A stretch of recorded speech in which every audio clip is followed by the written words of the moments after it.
Water is life. Every civilization in human history has survived because of water. Yet today, water is slowly turning into one of the greatest global threats of our time. Most people believe the Earth has endless water. After all, nearly 70% of the planet is covered with it. But this belief hides a dangerous truth. Only a very small portion of that water is fresh, and an even smaller part is available for human use. The rest is locked in glaciers, deep underground, or polluted beyond use. This means the water we depend on every day is limited, and it is shrinking faster than most people realize. This crisis is not limited to one country or one region. It is global. Asia, Europe, Africa, and the Middle East are all feeling its impact. Asia alone holds more than half of the world's population. Countries like China, India, Pakistan, Iran, and Bangladesh depend heavily on rivers fed by glaciers. The Himalayas are often called the water tower of Asia.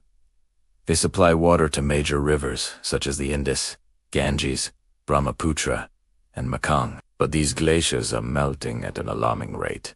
Climate change has increased temperatures across the region. Snowfall patterns are changing. Glaciers that once melted slowly over centuries are now shrinking within decades. The result is instability. Some years bring devastating floods. Other years bring severe droughts.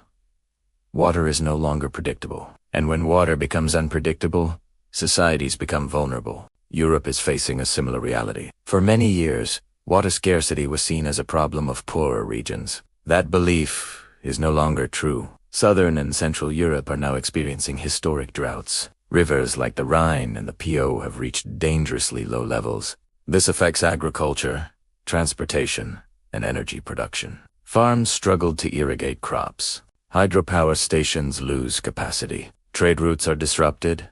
Water scarcity is no longer just an environmental issue. It is an economic and political one. History shows that conflicts often begin over resources. Land, gold, oil, and gas have all been reasons for war. Now, water is joining that list. When water becomes scarce, tensions rise. Countries upstream control the flow. Countries downstream fear shortages. Agreements are tested. Trust weakens. Around the world, disputes over rivers and dams are increasing. Diplomacy struggles to keep pace with the rising demand. And as populations grow, pressure on water systems intensifies. Climate change makes everything worse. Higher temperatures increase evaporation.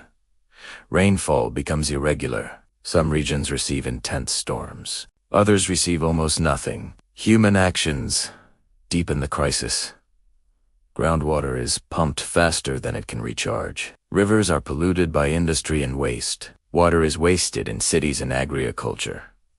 As water disappears, the consequences multiply. Food production declines. Homes are lost. People are forced to leave their homes in search of survival. Migration increases. Cities become overcrowded. Social tensions grow. And when people are desperate, conflict becomes more likely. This is how wars begin, not with weapons, but with empty taps. The frightening truth is that future conflicts may not start on battlefields. They may start in kitchens, farms, and cities where water no longer flows. Yet this future is not inevitable. Water wars are not destiny. They are a warning. Solutions still exist. Water can be managed more efficiently. Agriculture can become less wasteful. Technology can recycle and conserve water. Most importantly, countries can cooperate instead of compete. Water does not recognize borders. Rivers flow across nations. Glaciers serve millions beyond political lines. If humanity chooses cooperation, this crisis can be controlled.